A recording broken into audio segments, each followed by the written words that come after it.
for this Utah game coming up. BYU has a challenging task of their own on Saturday night in Provo as Kansas State rolls into town. Kansas State, the number 13 team in the country. I am of the opinion that this conference, despite the parity throughout the majority of it, is top-heavy with two teams. I think one's K-State. I think the other's Utah.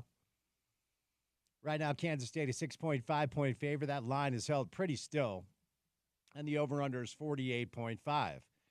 Just over a week away from the Utah Hockey Club getting rolling, preseason style, the St. Louis Blues. And then they'll be home to take on the LA Kings. I'm laughing because I just never thought I'd be talking about these teams that I grew up watching coming to Salt Lake City to play NHL hockey. Media Day was yesterday, so excited for pro hockey to land here in our market. And we are about 2 weeks away from Jazz training camp. How about that? We got a little bit of everything going on. Shout out to our little old soccer club who could, Real Salt Lake, a 3-2 win over FC Dallas last night in Sandy. An Anderson Julio brace, soccer term.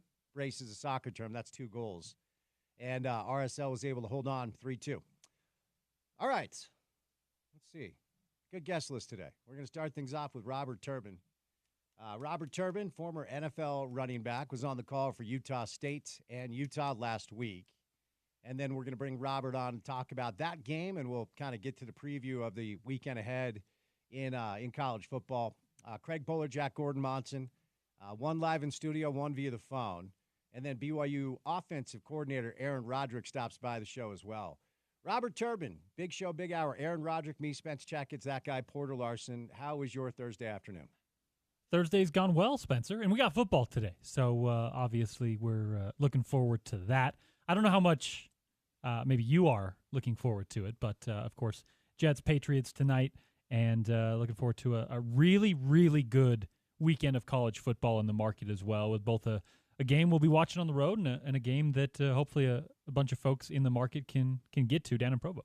All right, our first guest right out of the gates will be Robert Turbin. Once upon a time, a really good running back for Utah State, played pro football as well. But before we get to Robert, on a Thursday, courtesy of our good friends, your good friends too, it's Standard Restaurant Supply. Standard Restaurant Supply is your local tailgate headquarters. Get everything you need to make your tailgate epic. Standard carries everything from serving dishes to sterno to propane, portable barbecues, and much more. Standard Restaurant Supply is open to the public and conveniently located at 3500 Southwest Temple and online at standardrestaurant.com. Get the best tailgate in town with Standard Restaurant Supply. On a Thursday afternoon, it's time now for your opening tip.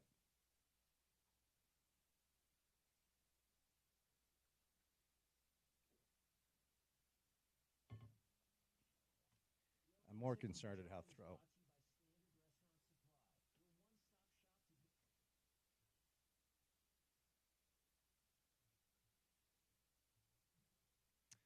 All right, so when we said goodnight last night, 6 o'clock on a Wednesday, the University of Utah was a 2-point favorite over Oklahoma State heading into the game coming up in just a couple of days now, about 48 hours away as we sit here currently ish at Boone Pickens Stadium. 2 o'clock p.m. is your kickoff on the mountain time zone, and then the TV coverage will be on Fox. Our pregame coverage for the radio side will begin at 10 o'clock with Porter Larson. Then he'll hand it over to Bill Riley and Scott Mitchell and Stevenson Sylvester for the call. So, of course, as always, as your home of the Utes, you can hear the game on this radio station. So, last night, around 8, 9 o'clock, I get like 4 or 5 texts right away. Hey, is Cam playing on Saturday? I'm like, well, I think so. That's what everybody is under the impression that Cameron will be back under center. Every conversation I've had, every report I've read, every show I've listened to, everyone seems to be operating off the premise that Cam is playing on Saturday in Stillwater. However, we'll kind of take a little trip into the DeLorean and go back a year ago on this show. It was about this time, week 3 or week 4, where after all of the dog and pony show every single week from the coaches and the players up there, it's like, hey, yeah, we're preparing this if he's going to play. At some point, we're like, dude, what's the deal, okay? And I want to be clear, like, until Coach Witt and his staff are mandated by the conference or college football to report injuries, side note, they should be, but they're not. And until they are, I get this game. Now, as a media member and somebody who's covering the team and trying to speak to the community about what we can expect, it drives me crazy. But nobody gives a rip about that. We all care about Utah football winning football games. So it is to the the benefit of Coach Witt, his staff, and Utah football to keep the opponents guessing, and certainly with the component of simply how important Cameron is to Utah football. I mean, look, Isaac looked good last week, all right? But that's Utah State. Due respect, this is a different beast in Stillwater. It's a different stadium in Stillwater. And if Isaac Wilson is under center on Saturday, I don't know that Utah can get that done. That's not a knock on him. It would be Isaac's first experience on the road in the Big 12 in a scenario and an environment like that. It's different than Maverick Stadium. It's different than Logan. It's different than any of the high school stadiums he's played in. This would be the very definition of drinking from a fire hose and baptism by fire if Isaac Wilson is under center against Oklahoma State. So anyway, I get these text messages, and I'm like, why are people texting me asking if Cam's going to play? And then they all said the same thing. Look at the line. So I signed off air last night, 6 o'clock. Utah 2-point favorite. I get home, walk the dog, have some dinner, come home. Within about 2 hours, 2.5 hours, the line went from Utah favored by 2 to Oklahoma State favored by 2.5. You don't see that very often. It doesn't mean nothing. Typically, if a line's going to move, it'll move half a point, maybe 1 point. It doesn't move 4.5 points in the matter of a couple of hours unless something's up. So let's discuss. Who knows what it is? Okay, let's be clear. I'm not reporting anything. I kicked the tires on a bunch of people today, including the source who gave me that Cam and Brant were going to sit all of last year that I told you about week 3 or 4, angering Ute fans on the internet. But whatever, I was right. I stand by it. And I got nothing on Cam on Saturday other than the walking line we've received from the team and the institution that he's good to go. I listened to a couple of podcasts this morning, a couple of shows this morning previewing the weekend ahead in college football. They all talked about a massive game in Stillwater because there are a ton of really good games on the slate. This is one of the top 3 or 4 regardless of conference, okay, because there's so much on the line. I do believe the winner of this game puts themselves in, I'll just call it the proverbial driver's seat to do something special in conference play. Utah's schedule is favorable this year. Utah lucked out a little bit with some of the scheduling stuff. OKC did too a little bit, but they're up against K-State next week, who I think right now is the second best team in the conference next to the Utes. So a lot on the line, a lot at stake, and everybody who's previewing this game, everybody who's writing about this game, everybody who's talking about this game is talking about it with the understanding that Cam is expected to be under center. However, that line moving doesn't mean nothing. I don't know what it means. It could mean that somebody got some inside info that Cameron is not going to play. For it to move 4.5 points means something significant happened.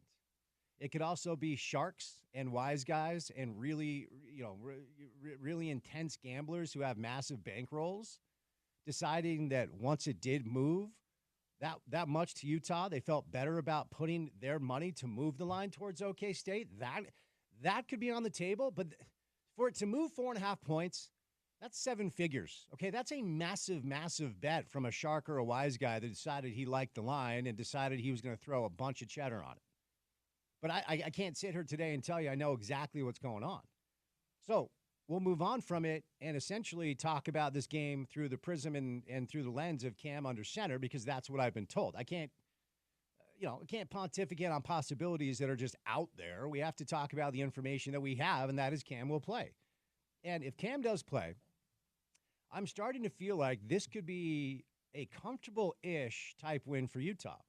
So Oklahoma State on defense has been bad. Now, they've got athletes. They've got size up front. I actually, and Porter, this won't surprise you, grinding on tape last night of Tulsa OKC. Tulsa's defensive line was blowing Oklahoma State's offensive line off the line. They were pushing them back. And Tulsa's defensive line doesn't have close to what Utah's defensive line has. However, it's on the other side where I think if you're OK State, you got to be really concerned about a Utah offense if Cameron Rising's under center. Oklahoma State has given up the 3rd most explosive plays in college football this year. They've given up 25 plays of 20 yards or more. Arkansas had 8. They should have lost that Arkansas game. If you watched it, OK State needed a miracle to come back. But they stay clean. Defensively, they're a bit of a sieve right now. They're really underperforming. I mean, again, they smoked Tulsa, but they give up, 31 to Arkansas. They give up 8 big plays. They've given up 8 plays of over 20 yards, which is, 25 plays of over 20 yards on defense, which is the 3rd worst in the country.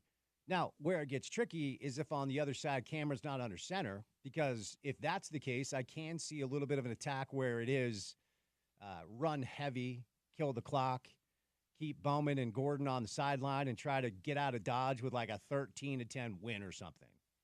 Because I just don't know that you can count on a freshman quarterback to roll into a place like Boone's Pickens Stadium in Stillwater and just sling it like he did, in the second half against Utah State. So if we get any information about this, we'll bring it to you for sure. Like I said, the line moving was weird. I'm not saying that it's not. I just can't tell you what it means because I don't have any intel, and we'll just kind of have to wait until Saturday to see what it looks like. All right, K-State in Provo coming up Saturday night. Love the way the schedule is kind of playing out. You can watch the Ute game, you can grab some dinner, and then get ready for a late kick in Provo at 8:30, where BYU welcomes in K-State. This line has stayed steady. K-State is a 6.5-point favorite. The over-under is 48.5.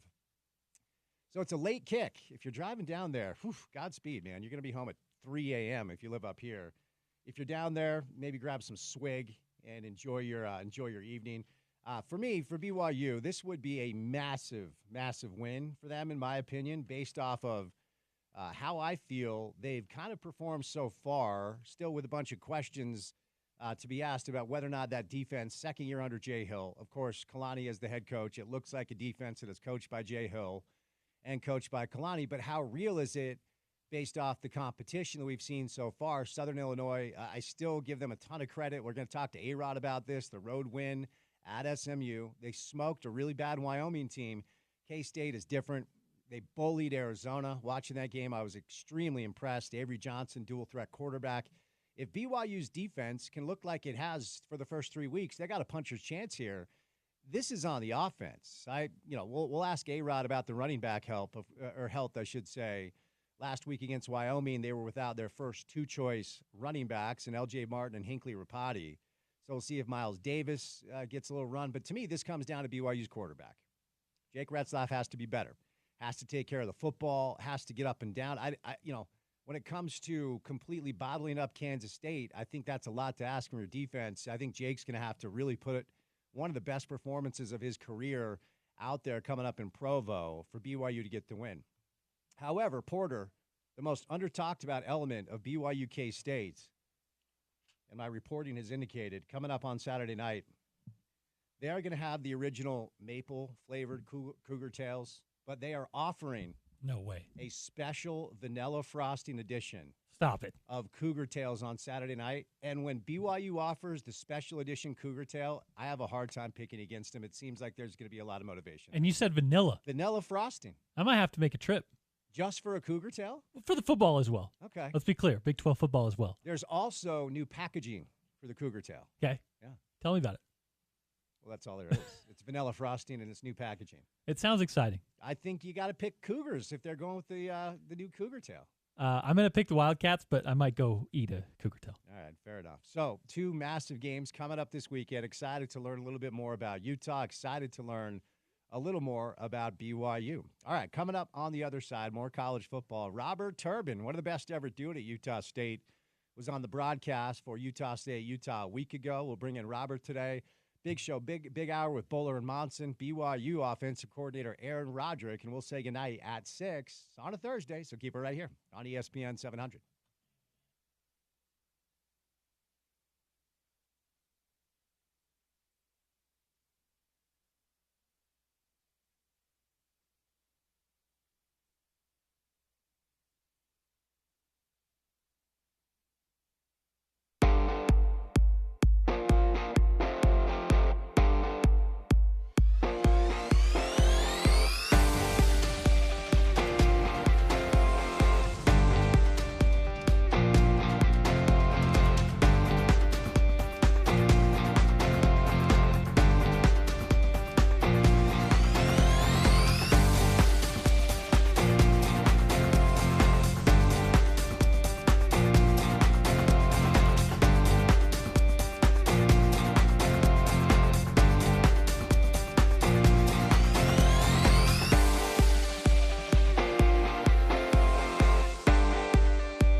Big weekend of college football ahead. Massive weekend of college football ahead, both locally and nationally. Some great games on the schedule. Utah heads to Stillwater. See Oklahoma State on Saturday afternoon, and then it's BYU's turn to welcome in K-State. Our next guest joins us a couple of times a year if we're lucky, if the schedules line up. The offensive coordinator of the BYU Cougars, Aaron Roderick, on a Thursday afternoon. Hey, Rod, how you doing, buddy? I'm doing well. Hey, the intro song, that's a good touch. I like it. That's your gig. That's your song. Because I remember, I think the first time I had you on like 5 years ago or something, I'm like, give me the band. You said drive by. So every time we have you on, that's your bed. I love it. Nice job. You've seen them lately? I have. Yeah. Saw them this summer. Yep. Did you see the show up here? Because I went to the show up here in Salt Lake. You were at that show. Okay. I was. Yep. Yeah. Very nice. Good man. time. Very nice. Yep. Well, we're not here to talk music, A-Rod. We're here to talk football, and you guys are 3-0. So here's where I want to start. You were 3-0 a year ago. What gives you confidence that this 3-0 is different than last year's 3-0? Just we have a more experienced team. A lot of guys that went through some tough times last year, and I think we're more prepared to deal with what's ahead of us now. I mean, we've got a tough road ahead for sure. No one's saying it's not tough, but I think we're just built we have a little more depth, and we just what we went through last year. I think there's a lot of lessons you can learn from that. Yes, you have a tough road ahead. We'll get to that in a moment. But before we do, of course, there was a battle for the quarterback starting job that was won by Jake Retzlaff. How close was that leading up to the start of the year? And what ultimately gave Jake the nod over Bohannon? Yeah, I mean, Gary, I thought, did a good job in camp. The longer camp went, Gary just kept getting better and better. He got the chance to play at Wyoming last week, and that was the first snaps he'd had in, I think, October 10th, if I'm correct. It was October of 2022 is the last time he played in a game. And so his injury was really serious, and since he got here, he's just slowly been getting a little more healthy. And then, so towards the end of camp, he was starting to throw the ball better and starting to look like he could actually challenge to start. But by then, Jake had pretty much won the job and established himself. But Gary's getting better every day, and we have a lot of confidence in him, and no fear at all to play him if we need to. So, as I've heard you talk about, as I've heard Kalani talk about, we talk about on this show, I think anybody who covers BYU football talks about it. We saw 4 starts from Jake last year. We've seen 3 this year. There are certainly dynamite moments that indicate he's got what it takes for you guys to do what you want to do. Then there are moments where they're just mistakes that can't happen. As you said yourself a week ago, there were, I think, 4 fumbles a year ago. And then Wyoming rolls around, he throws the pick, and we're going, here we go again. And ultimately he settles in. But how do you coach that? I mean, obviously you don't want turnovers. No coach loves turnovers. But how do you coach that? How does he get better at that? Well, we're trying to eliminate the egregious ones. There was a couple of mistakes in the SMU game that were, sort of gave us all PTSD from a year ago. The interception in the Wyoming game, we were throwing a one-on-one matchup to one of our best players against one of their players that we wanted to attack. He underthrew the ball just a little bit. I thought Cody sort of could have reacted a little better and at least broken it up. Like, you can live with one of those. They intercept the ball, and they have the ball on the 1-yard line. Our defense goes 3 and out, and we get the ball 4 plays later in plus territory again, and then we score a touchdown. So there's not all turnovers are exactly the same. But Jake is he reminds me a lot of like what Zach Wilson went through when he was a young player. And he had moments of he was brilliant, and you could just see the talent and the arm talent. And then there were times where he just had to grow, and I think Jake's started 7 games, and I think we're going through that process with him. But he's getting better every game. All right, let's move over to the running back room. Let's get an update here. Hinckley Rapati, L.J. Martin, 2 very capable backs. I understand they're banged up. So I've said this to you before. If I had a running back named Miles Davis, he'd play every snap for me just based off his name. But I'm a radio guy. I'm not a coach. So talk about how you're handling the health situation and the depth you have in that running back room. Yeah, we had Miles has stepped up and played well. We had Enoch Nawahine stepped up and played well. against SMU, and then last week we had Sione Moa and Pokai Haunga step up, and both of those guys played well. So I have confidence in those guys.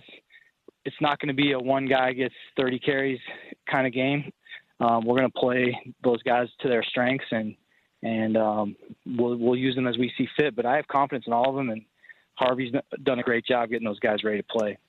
So up this way, A-Rod, as you know, Utah has a real weapon in Brant Keithy, who they move around in a bunch of different ways. And it feels like you're using Chase. And we caught up with Chase at Big 12 Media Days in Vegas. And, great kid, really good interviewer, obviously a veteran presence for you guys. Seems like you're utilizing him in a much more nuanced way than you did a year ago. Is that fair to say? And what can you say about the way he started the year?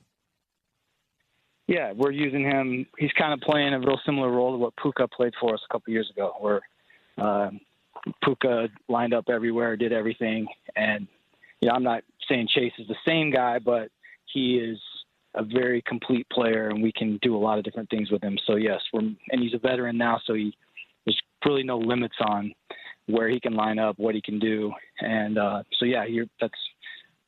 glad you noticed that, because that is true. Well, I mean, I wanted to follow up with this. It appears that he has evolved as a playmaker that can do more things than he just did a year or two ago. And these are young people. Of course, they're going to evolve and improve. But what specifically did you see leading up to the season, whether it's camp or whatever it is, that has motivated you to use him in so many different nuanced ways? Well, first of all, he's long. He's 6'4", and Chase can run. I mean, he's not just a possession guy. He can get down the field, take the top off the defense. He's a really good runner with the ball in his hands. He breaks tackles. He makes people miss. So we get him the ball in the jet sweep game. We get him the ball on shallow crosses and try to get him the ball in the open field where he can run with it. And he's just improved overall. And he's one of the best I've ever coached at making the catch when it's a contested catch. I mean, he doesn't have to be open to make the play.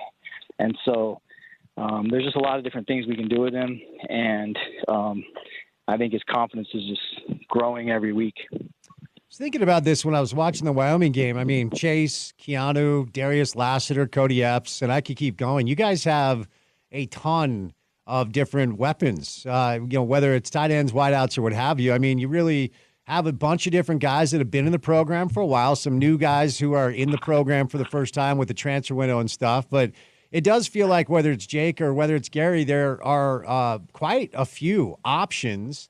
When a room is that crowded, is it iron sharpen iron? Iron sharpens iron. You got to compete for the reps. I mean, as the offensive coordinator, how do you feed so many mouths?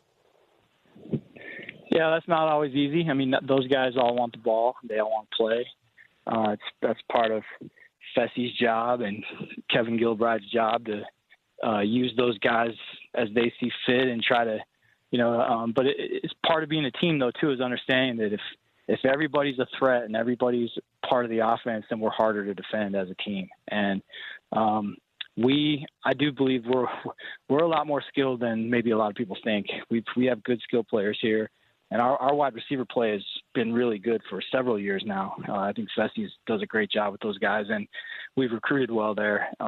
So it's nice to have those guys, and I think we're executing much better now than we were a year ago. And so hopefully we can keep growing and execute on Saturday night, because we're going against a really good team this Saturday. When we had you on a year ago, also Kalani as well hopped on the show. We talked about what appeared to be, I guess the way I'll say it gently, is some inconsistency with the offensive line, right? A year ago, do you feel like that's been better, A-Rod, through 3 games? It's been better, and it's a work in progress. You're right. It was a problem a year ago, and we did not execute as a team well enough last year, but especially as an offensive line. So far through 3 games, our run game has shown improvement, and it's nowhere near where we want to get to, but we've been improving. Our pass protection has been solid, and that group is playing much better than a year ago. We still have a long way to go, but I'm proud of those guys for how they've done up to this point, and we just got to keep, stay humble and just keep working to correct our mistakes and keep becoming a tighter unit each week.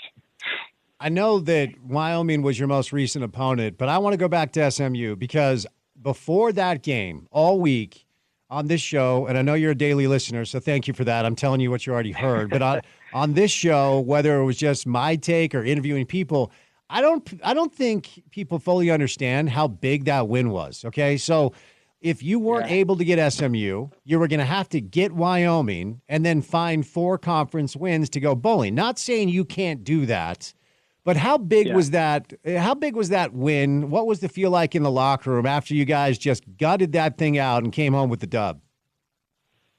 It was huge, and we were 12-point underdogs or 11-point underdogs on the road. And SMU has dudes, man. That team can play with anybody in our conference. I've been through this conference now for a year. That's a good football team. They're gonna win some games this year in the ACC, and especially on defense, they have 2 guys that are supposed to be really high draft picks. I thought they were very good. We didn't play great on offense, but it was a great win to get because we kept answering the bell and finding ways to get the ball in the end zone while they kept kicking field goals. They kicked 5 field goals. We found a way to get the ball in the end zone twice and then got a game-winning field goal after a 4th and 1 conversion. So I just thought our team showed a lot of character. And so even though you leave the field feeling like, oh, gosh, we should have played better, sometimes those kind of wins are really helpful later in the season when you're in these tight ball games that we're going to be in conference play. I thought it was gutty, man. I really thought it was gutty. I was impressed that you guys came back with that when, to your point, you were a double-digit underdog. All right, A-Rod, here's a little analysis for you. K-State's all right. This is a good team. They bullied Arizona in a way that kind of even caught me off guard. So K-State rolls into Provo Saturday night. It's a late one. It's going to be 8:30. That's on ESPN. As you study tape on Kansas State, what stands out most? Just how big is this task in front of you coming up on Saturday night? Well, it's huge. K-State is a team that they're not going to beat themselves. They don't make mistakes. They do everything right. They are squared away in all 3 phases. When people watch us on film, our opponents watch us on film, I hope that they feel the same way about us that I feel when I watch Kansas State play. Like they do everything right. They play really hard. The people are in the right gap. They're covering the right guy. They're using the right technique. On special teams, the same thing. On offense, same thing. And so to win a game like this, you have to do everything right. And you can't just give them anything, it's going to be a game that I think is just going to come down to who makes the fewest mistakes. And they're a very tough team, and I'm looking forward to the challenge, but I also understand what we're up against. They're a very good ball club. Obviously, you are hyper-focused on your game, and I wouldn't expect anything other than that, but you do have experience going to Stillwater and playing at OK State, which is what Utah does Saturday afternoon. What can you tell us about that experience? What are Ute fans in for? What is the Ute football team in for? Well, I would say it's similar to almost all the road games in the Big 12. It was a different experience, much different than the Pac-12. Pac-12, everything was like a 1-hour flight. You're mostly going to destinations that are pretty nice, and you're excited to be there. And short drive on game day to a stadium that may or may not be very intimidating. In the Big 12, there's every flight's 2-3 hours. You're staying in some sort of small town motel type thing that's usually like an hour drive to the game on game day. And then you get there and there's tailgaters for miles and it's rocking. And so I think that's sort of just what a lot of the road games in the Big 12 are like that. And they're tough road trips. The Utes are awesome and they'll be ready for it. They got a good team and they're not going to be caught off guard by any of that. But it is a different experience going on the road in the Big 12 than the Pac-12 as far as like just how the travel goes, your food, your game day operation leading up to kickoff. There is a little bit of an adjustment there. Since we're in the space with the Utes and you're familiar with this coaching staff, you're familiar with this programs, and you and I haven't spoken in this space for about a year or so, I wonder what your reaction was when you found out that you were once again going to be conference peers with Utah when the news came down. It's cool. I mean, I'm excited about it. I think adding another great team to our conference just makes it better, and so I'm excited about it. I mean, we're in a weird world of constant change. You never know what's going to happen from year to year right now, but I think that our league is very good this year, and there's just right now I'm just focusing on Kansas State, but I definitely think the more good teams, the better. For sure. And before I set you loose, I'm going to ask you the same question I asked Kalani at Big 12 Media Days. How have you guys acclimated to this new reality of transfer portal, of NIL? I mean, Kevin Young and his staff are getting a lot of money, getting a lot of support, and obviously a lot of that's coming from Ryan. Ryan Smith's a basketball guy. And I'm a fan of yours. I'm a fan of Kalani. I want you guys to get the resources you need to compete and keep up with the Joneses in college football. What's it been like down in Provo with the ever-changing landscape of college football? How have you guys adjusted and adapted so far? I feel like we're very competitive with that stuff. I mean, our players are doing very well. And one thing that I know that is true of this place is when our players are, when there's something, whether it's NIL money or something like that, when there's something that's promised or contracted by, and I'm not involved in this stuff, I know that it's very important here that the players, to the university, that they get what they were told they were going to get. And I know that that's not always the case a lot of places in college football, where you hear these astronomical numbers about things, and then a guy gets there and he doesn't play quite as well as they had hoped, and all of a sudden that just comes to an end. And, you've heard those stories at some of these places, and but I think we're, I don't know all the details of all that, but I feel like we're very competitive. I feel like if we go after a big time recruit, we can get in the game with just about anybody. We're not a place that's ever going to be like probably the best offer, but we're competitive and we're in the mix. And then we have to focus on our other competitive advantages, our other reasons for why a guy would want to come here. You golfing at all? You swinging a golf club these days, or is it all coaching, all head down? No, not at all. I all ball. All right, man. All right. Well, I just was because Kalani is saying he's getting better, and I need somebody to give me proof that they're actually seeing that. He is getting better. Yeah, he's improved. All right, man. Yep. Well, look, I appreciate. Feste's the one. Feste's the best golfer on our staff. Ah, okay, all right. Yeah. Well, look, man, Feste can play. Just want to make sure you're balancing out life a little bit, but then I realize you're a coach, and you guys do not know how to do that. So I appreciate your time. Go ahead. I try to get in a run. I try to run every day. That's my little moment of peace. All right, man. Well, look, we'll set you loose. We're always pulling for you up here. Good luck against K-State and continued success. Okay. Great talking to you, Spence. Thank you. All right, Aaron Roderick, offensive coordinator for BYU. It's a big weekend of college football, both in-state and nationally. First, it's Utah, OK State, and Stillwater. Love this when you can actually watch both games because Utah, OK State, 2 o'clock. Then BYU K-State, 8:30, man. That is a late kick for folks driving down to Provo. If you're coming from Salt Lake or up north, you're not going to be home until like 4 a.m. So best of luck with that. But, of course, always pulling for our guy, A-Rod, Kalani, those guys down in Provo. Great dudes. Hopefully they can pull it off. All right, more coming up next on a Thursday show. Keep it right here on ESPN 700.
All right, it is time for the big show, big hour. We do it every Thursday. Sometimes we're in studio, sometimes we're not. Today we are not.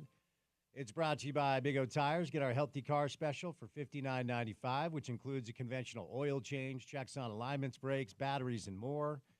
Over 50 locally owned and operated locations in Utah. Visit bigotires.com to find a location near you. All right, batting leadoff today, the better half of the big show hour. Let's call it how it is. The TV voice of the Utah Jazz, the legend around here, the great Craig Bowler. Jack Bowler, happy Thursday afternoon, sir. How are you? Spence, I'm great. How you doing?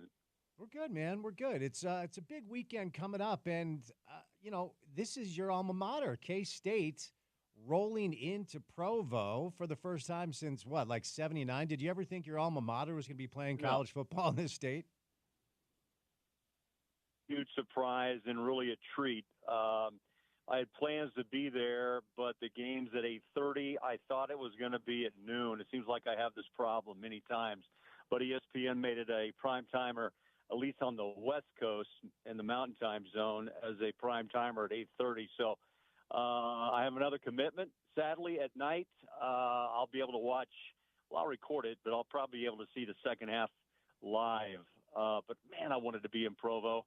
I got a lot of friends in town, and I told them they will love the scenery and the feel, the vibe at LaVell Edwards Stadium. It's a special place, and it's going to be a fun game. I tell you, the crowd in Provo is great.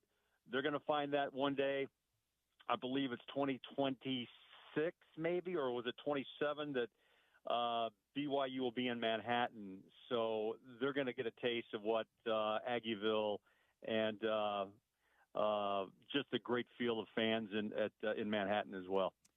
Had a chance to interview Chris Kleiman, Big 12 Media Day. Very impressive guy. Yeah. And I got to say, Craig, like they bullied Arizona. Like Arizona, they suffocated them. Like it wasn't even a fair fight. Arizona, a top 20 team at the time.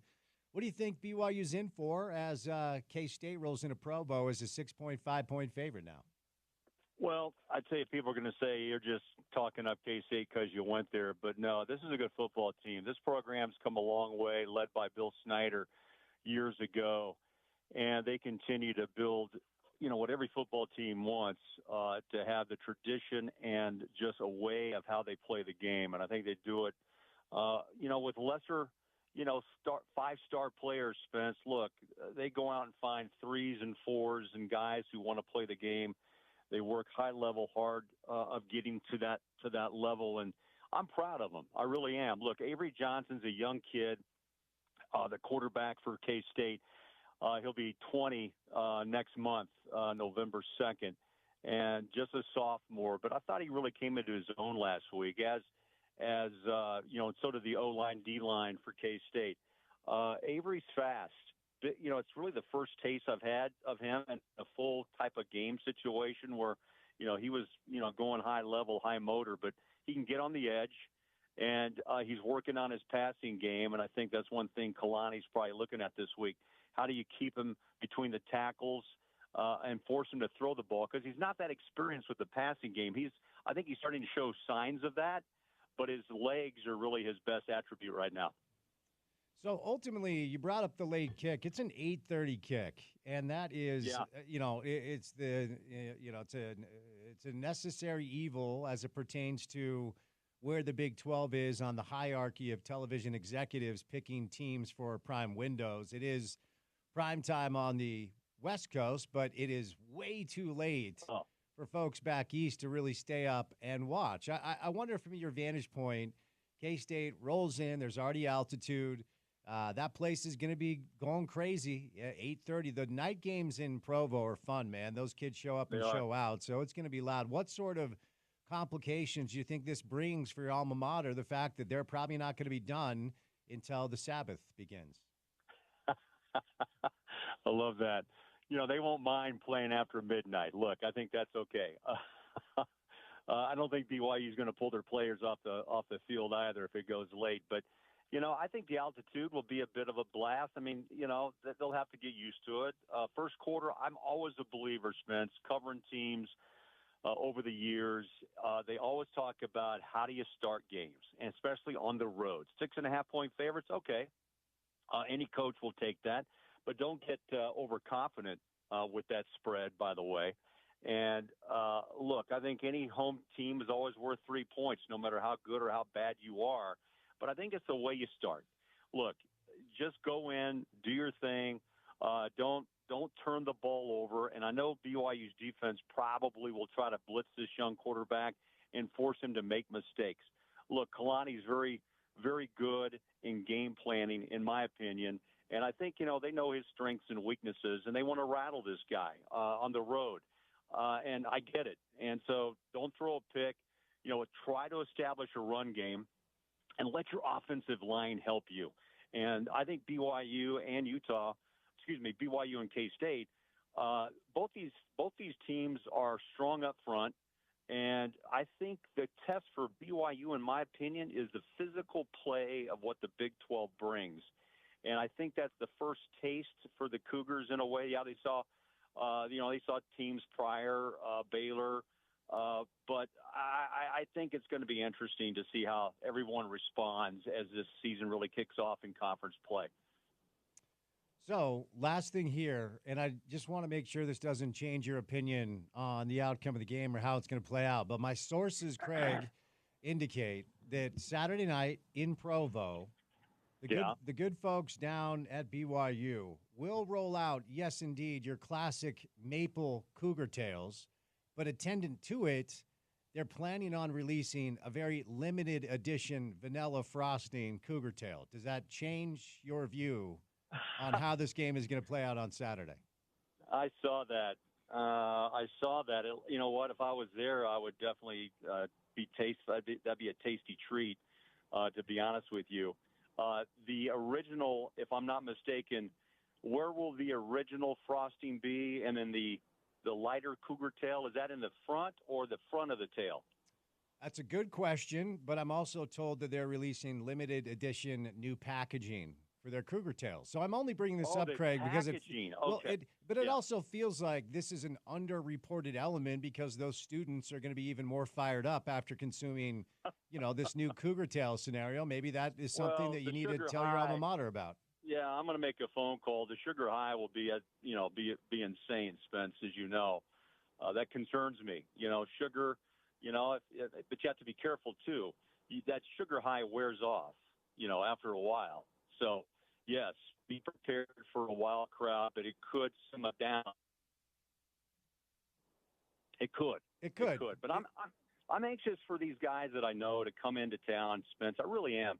They always say, "What have you been doing out in Utah all these years?" I said, "Well, you're going to get your first taste of really what the mountains and the night feel at LaVell Edwards Stadium feels like." I did 10 years of BYU football and basketball, and I've always been in awe of both stadiums, by the way, up on the hill and down, and that team down south, as people love to kid each other. But, really, we're lucky to have two really incredible stadiums of high magnitude now in the Big 12 that will, I think, radiate a lot of positive vibes for people outside the state who are getting their first taste of what's going on here. Big 12 football, man, right now it's rolling. Multiple teams in the top 20, top 25, and I'm excited about it. And I think BYU fans should. This should be a fun game. Could be decided by a field goal. Could be decided by a turnover, but the 6.5 points I'll take. But K-State has to make sure early they understand what they're up against. A great crowd, very physical football team, and just don't give yourself, don't turn the ball over and try to establish a run game. I sound like a coach, but that's the way it plays out, especially on the road. All right, over to the Utes, Greg. Something's cooking, okay? Something's going on here. I don't know what, all right? So it's just really odd to see a line swing 4.5 points in a matter of just a couple of hours. That rarely happens, okay? So when we signed off air last night at 6, Utah was a 2-point favorite. And then went home, walked the dog, grabbed some food, and suddenly I get like 4 texts simultaneously, and they all said the same thing. Is Cam playing on Saturday?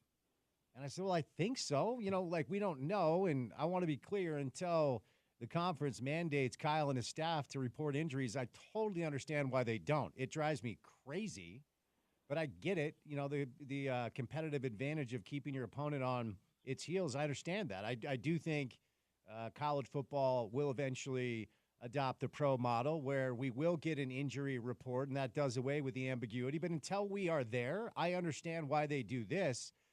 I can't speak to why that line moved 4.5 points in a matter of hours, but that means something, Craig. I don't know what it means, but it means something. Well, look today. Am I right? 2.5. That's where we are today. Where it's at? Yep, that's where we are today. Yep. It's interesting, isn't it? The Cam Rising factor. I mean, would you say that's probably it? Well, it's either somebody in Vegas got a tip that Cam's not playing, because it can't be that, like, Karene Reed is out, because a 4.5 point swing indicates like a big-time injury to somebody that really moves the needle, which would be a quarterback, all due respect to Karene, that we want him back too.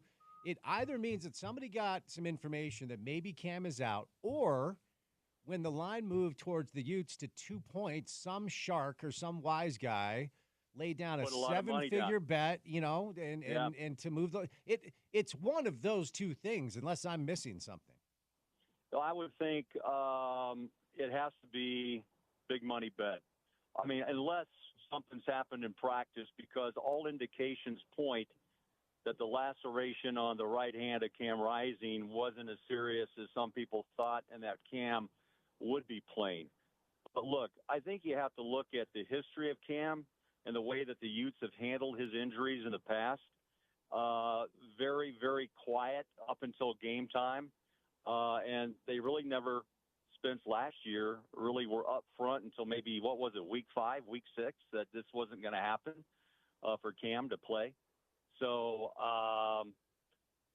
what I've learned in college football, in the pros, or wherever it may be, I'm not convinced until I see it. And so I think maybe, again, Vegas maybe knows something. That's what they do. They make a lot of money in this bet game, and these guys are on top of it. How they get that information is beyond me, but maybe, again, it's just the way it works itself out. But it's either big money on Utah that drove it, or they know something about Cam that we don't. I don't think it's Keefe, nobody else, right, that would really turn the dial down into Oklahoma State's favor.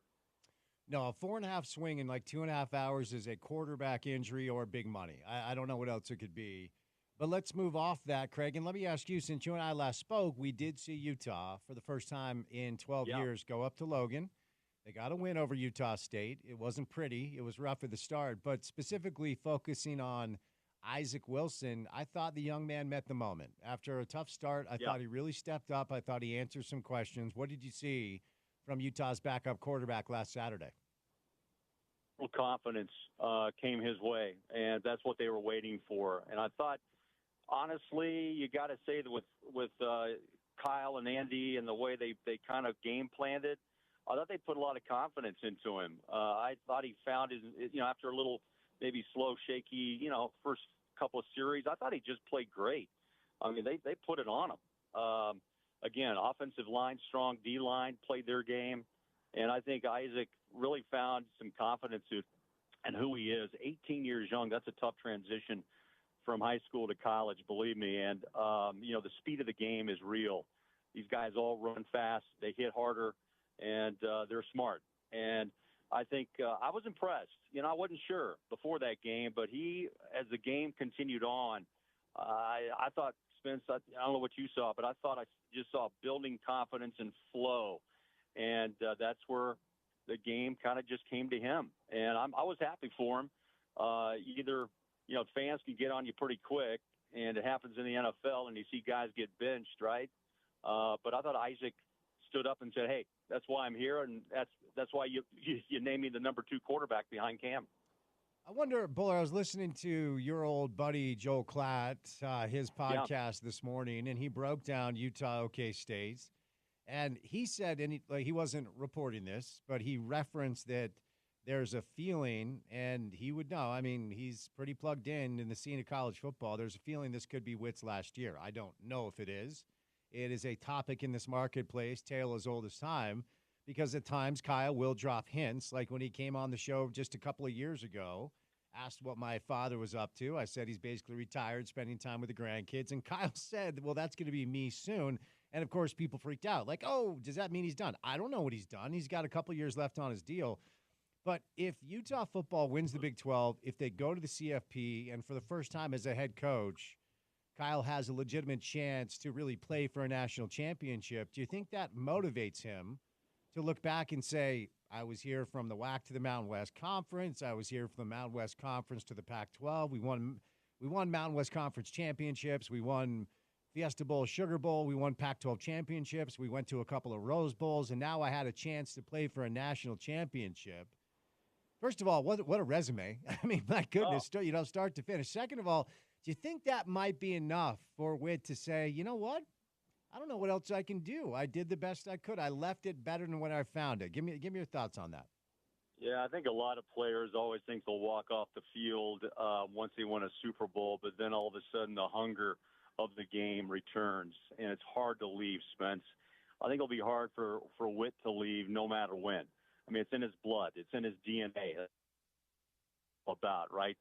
And he had chances to make a jump from here or there. Probably had an NFL call once or twice. He's kind of hinted on that, but he loves it here, and what a magnificent job in really transitioning from WAC to Mountain West, now to Big 12, Pac-12, Big 12. And, man, he has. What you just read, Spence, is a resume that very few coaches possess. The one thing that's missing, I'll tell you what, if he would have won one of those two Rose Bowls, he may have stepped down then, maybe. But, he keeps coming back thinking that this is a good team he's put together, and he has. There's so many weapons if they stay healthy. Does he walk away? Man, family may have something to say about that. Probably, yeah, it's time. But you know what? He loves this game, and there's a lot of talent. And if he does leave, Morgan Scalley's the one, most, from all indications, will be the one to, what would you say, Spence, benefit in a big way. I don't think there'd be much of a trend of schools when you have a winning program and a very good conference with a great fan base and a hell of a stadium that's going to, keep this program down, if at all. So if Witt decides he's earned it, he maybe some people try to convince him to stay on a while longer. I'm not sure. He's well paid. We know that. Probably one of the highest paid employees in the state of Utah, if I'm not mistaken. So if he walks, he earns it, right? But I could see him sticking around to enjoy it, but maybe the time has come. Only he knows, or very few people in his circle knows. All right, Craig, before I set you loose, I mean, we have been very football-centric, and I cover everything that goes on. So we do hockey, we'll do a little RSL.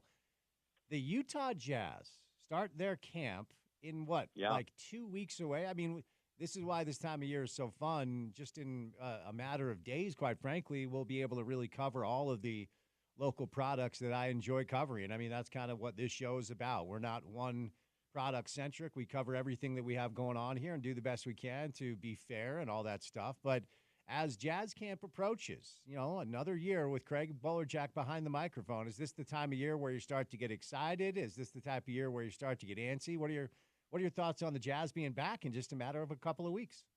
All the above. A week from Monday, the 30th, is the big day where the team and our staff get together, and the media has a chance to really get all the interviews out of the way, and a chance to kind of get to know a lot of new faces, Spence. Yeah, some of the players are in, as they call it, open court right now, and then the Jazz get to work, and we actually start the preseason in about 2 weeks' time, which I can't believe, against New Zealand, the Breakers at home. And before you know it, it's here. And hockey started, yesterday with their camp. So this city's growing, and it'll be interesting for me to see where the eyes are concentrated on hockey or whether it's the NBA. And, of course, look what's going on with football. I mean, the Big 12 has a lot of eyes on it, and obviously a lot of eyes on Utah at the moment. So, man, it's a great time. It's a great time for Salt Lake City, Utah fans to see what's going on. Jazz fans, a lot of questions, Spence, though, that I have to get answered as a broadcaster as I watch this team grow. Very young, 2 straight years of 5 number 1 picks and 1 second rounder with Filipowski, the big kid out of Duke. And then, what do you do with JC and what do you do with Collins, and Sexton? Is he going to be a starter? My guess is yes. And the growth of Keontae and Taylor Hendricks. All those things come into play. But I'm most interested, too, to see what Walker Kessler becomes in year 3. Big T, and most NBA players will tell you that year 3 is kind of the jumping off point, that either you find out who you are or the Jazz may move on. Who knows? But I think it's a big year, for a lot of players, but for Walker with Filipowski in the camp, it's going to be pushed. But I think there's those 3 guys. Keontae's got to trim down his turnovers. Taylor's got to grow with confidence and strength. And Walker's just got to find himself on who he wants to be. Can he find a face-up game to the basket, or is he just going to put the ball down like Rudy did on top of the rim? Is he a good defender? Can he run the floor? Absolutely. But there's always these questions, Spence, and that's what I'm looking forward to. And I'm anxious also to get to know the game of hockey better. To me, that's important for this fan base to give it some time. Some fans already know. The outsiders don't, but I think they're going to be hungry to understand what hockey is all about and the physical play that comes with it. I think it's going to be damn fun. All right, Bowler, thanks for the time, my friend, and have a great weekend. The weather's supposed to be beautiful, so hopefully you have something fun planned, and we'll chat soon. Thank you, sir. Hey, will you tell Gordo, man, I kind of miss him. I will tell him that you miss him, but I will not say that we miss him. I will say that you miss him. Is that fair? Well, let me backpedal on that. I'm not sure if I do. I don't know. I'll call in later if I do. We'll be reunited soon, buddy, okay? Okay, pal. Take care. Right. The great Craig Bowlerjack, TV voice of the Utah Jazz, brought to you today by Big O Tires. Get our Healthy Car Special for $59.95, which includes a conventional oil change, checks on alignments, brakes, batteries, and more. We want to keep our customers safe on the road and help them save money on tires and service. There's always something on sale at Big O Tires. Stop in any of our 50 locally owned and operated locations in Utah or schedule an appointment online. We know tires and service can be an unexpected expense, so Big O Tires wants to make sure you have financing options to keep your vehicle in tip-top shape. We have no credit-needed financing options to fit any budget and any situation. Big O Tires has over 50 locally owned and operated locations in Utah. Visit bigotires.com to find a location near you. All right, Gordon Monson joins us coming up next. Then we're going to bring in Robert Turbin in the 4 o'clock hour. So busy show on a Thursday. Keep it right here on ESPN 700.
All right, Thursday Night Football tonight. Jet Life Stadium in New Jersey. The Jets host the Patriots. The Jets are a 6-point favorite. So you can hear that game right here on ESPN 700 right after we say goodnight at 6 o'clock. We still have Robert Turbin set to join us. Appreciate Craig Bullerjack's time today. Also, Aaron Roderick stopped by, the offensive coordinator for Brigham Young University. The Big Show, Big Hour continues, brought to you by Big O Tires. Get our healthy car special for $59.95, which includes a conventional oil change, checks on alignments, brakes, batteries, and more. Visit BigOTires.com to find a location near you. Joining me now, my buddy, Salt Lake Tribune author, Gordon Monson, on a Thursday afternoon, Salt Lake Tribune writer, Gordo, happy Thursday. How we doing? That was the best sports talk host in the market. That's very kind of you, Gordon. I appreciate you saying that. And I just want to get your take right out of the gates about what you just witnessed in the UEFA Champions League game between AS Monaco and FC Barcelona. Preposterous. Preposterous. Ridiculous. I mean, I can't even find the right words. Just shocking. Huh. Okay. Any specific element of the game that was preposterous and shocking? Just because it was bad form, and I didn't see, I didn't see the action I thought I was going to see. I thought the game was lethargic, and the ball movement sucked, and it was sloppier than I thought. Huh. Okay. Reports I have in front of me are talking about what a clean, fast-paced game it was and how entertaining it was for the audience. You must have seen something different with your keen eye. Well, I mean, you say potato, to each his own. Each has to filter it through their own eyeballs. And look, all I can tell you is what my brain tells me, and that's what I do.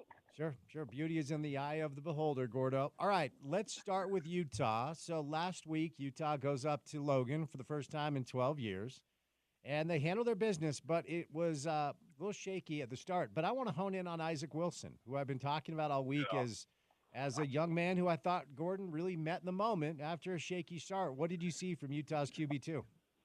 Well, you saw the growth during the game. Early on, it looked like more of the same, snippets we had seen earlier. But as time went on, he seemed to settle in.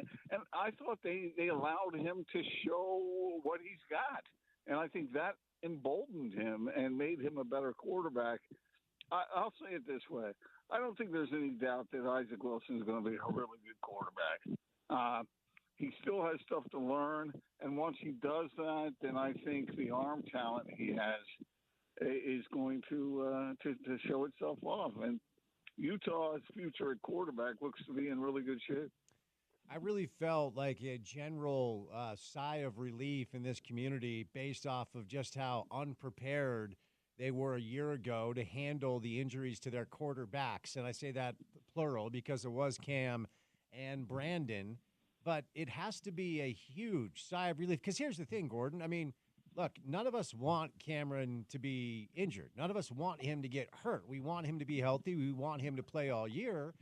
But if I asked you to bet the sizable Gordon Monson Salt Lake Tribune paycheck on whether or not Cam is going to play in every game this year, my guess is you would bet it that he won't. I mean, we have the data. It's hard to stay, optimistic, even though we want him to stay healthy. It's hard to be optimistic about him playing every single game. So I still believe if they want to win the Big 12, they need Cam under center. But at least Ute fans know that there's a kid waiting in the wings where it doesn't look as catastrophic it did a year ago when it was Bryson, then Nate and Bryson, then Nate. Like, they do have a plan in place this year, and I think that's a great sign. All true, Spence, every bit of it. And I think he'll get better. The problem for Isaac Wilson will be if he is called upon in a game or two moving forward, he's probably going to face a better team than Utah State. I know there were a lot of compliments passed around about the Aggies and the way they played and their toughness and all that sort of thing. Kyle talked a lot about that. But really, that's not relative to what they will face in the Big 12. That is not a comparable football team. And so he will get better, but his opposition will get better as well. So we'll see how that all works itself out. But he's the kind of quarterback that will benefit greatly from watching Cam play in the meantime. And if he does that and pays attention, that's the part of his game that I think really will come around, and that's the part that needs to come around. So good news for the Utes on that front. No other way to say it. So some tenuous storylines have emerged over the past 12 to 16 hours here, Gordo, with Utah high speed ahead to Stillwater to take on Oklahoma State. And when we signed off last night at 6 o'clock, Utah was a 2-point favorite. And then, as I've talked about all day on the show, I go home, I walk the dog, I get some dinner, and then I get 4 texts simultaneously that say the same thing, which is Cam playing on Saturday? I'm like, well, I think that he is, but here's the deal. In about 2.5 hours, Gordon, the line went from Utah, favored by 2, to Oklahoma State, favored by 2.5. It was a 4.5-point swing over a matter of 2.5 hours. That doesn't mean nothing. Now, it doesn't mean Cam is not playing, but what do you make of just the way the line has switched over to the direction of the Cowboys and whether or not Ute fans should be concerned? Well, I don't know the answer to the question with any exactness, but I think your instincts are pretty good, Spence. And that is somewhat concerning because when you have the kind of injury that Cam had, that thing can be bothersome in a lot of ways. It's kind of like a golfer who, you think a finger problem or whatever, but when you're gripping the club, as you know, as a seasoned golfer, that can really bother you. And when you're delivering a football that is, this sounds funny to say, but it's got grains in it and it tears away at the fingers sometimes and can cause real problems for somebody who has something like that. So, man, I thought he was going to play. I thought he was going to play for sure, but I'm not so sure anymore. And if he doesn't play, I think this is going to be the toughest game the Utes play, the toughest opponent they play all year because they don't play Kansas State. They don't play Kansas. And so I think this is it. And so if he can't go, that means he really can't go because the Utes, if they're going to need him in any of their regular season games, this is the one they need him the most. Yeah, if he doesn't play on Saturday, he's properly hurt, and I can already feel the general consensus in the market of, oh, here we go again. Now, let's be very clear. We don't know whether or not Cam's going to be under center. I don't. If I had to guess today, I would say that he is because that's what I've been told. And I'm the one that told everybody last year that Cam and Brant weren't playing all year long after 2 or 3 weeks and caught a ton of heat. But do you feel like, Gordon, because I've heard a lot of people talk this way this week, do you feel like if Utah goes to Stillwater, gets it done against OK State, that puts them in the driver's seat to potentially win the conference, even though it's only week 4? Yes, I do. I do agree with that. And Spence, going back to last year, you weren't just making mistakes. You were misled. You were misled, and a lot of people were misled. They made it sound like, oh, it's just around the corner, it's just around the corner, and that was the longest, biggest corner I've ever seen. And of course, he never ended up playing, and so that was not foolishness on your part. That was what everyone on the inside thought, and then it didn't work out that way. So, but if the Utes get this game on the road against the Cowboys, they're going to have to. The Cowboys, what have they been averaging? 112 yards on the ground. So as much as Morgan Scalley and Kyle Whittingham talk about stopping the run and that being so important to them, it is important to them. And they happen to have, the Cowboys have a very good running back. But they are loading up all kinds of yardage on through the air. And so the back half of that Utah defense is going to have to play well. And I thought what we saw against Utah State showed some vulnerabilities that I didn't think we would see. However, there's the mental side of the game, too, and who you're playing. I am absolutely sure that the Utes are fired up to play this game in Stillwater. So I don't think you'll have any lapse in focus or concentration against this kind of opponent. The question is, will they be physically good enough to shut that attack down? Tell me, from the perspective of a seasoned journalist like yourself, I said this earlier, until the conference or college football, mandates that you report injuries, I understand why Kyle and his staff do what they do. Now, as somebody who covers the team and tries to talk to the community about the storylines, it drives me nuts that we have to deal with this. But what do you make of the dynamic in college football juxtaposed to the pros, where you have to submit the injury report, where a lot of schools, including the Utes, just don't say a word in order to not tip their hand to the opponent?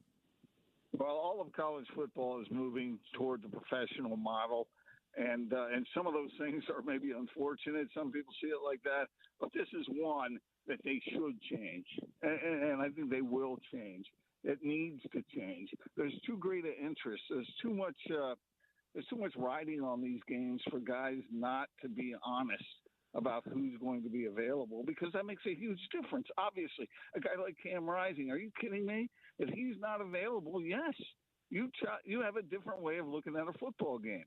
I think that's only fair. It's not just fair to the gamblers. It's fair to the fans. It's fair to the media. It's fair to everybody who loves college football. Tell the truth about who's going to be available and who isn't. Yeah, the NFL does that right.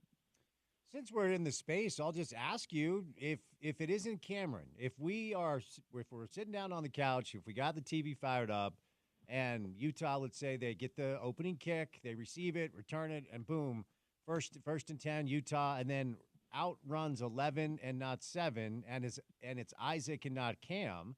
Do you think they can go get – that would be a big upset on the road with a true freshman in Stillwater. Do you think Utah can get this game if it's not Cam and it is Isaac? I think it'll be much more difficult. And if I were Oklahoma State and I saw Isaac Wilson come out on that field, I would do everything I could to disrupt him and hurry him up and make him feel uncomfortable, because the strength of his game is when he does get comfortable and he sits back in that pocket and he can look around and find his targets.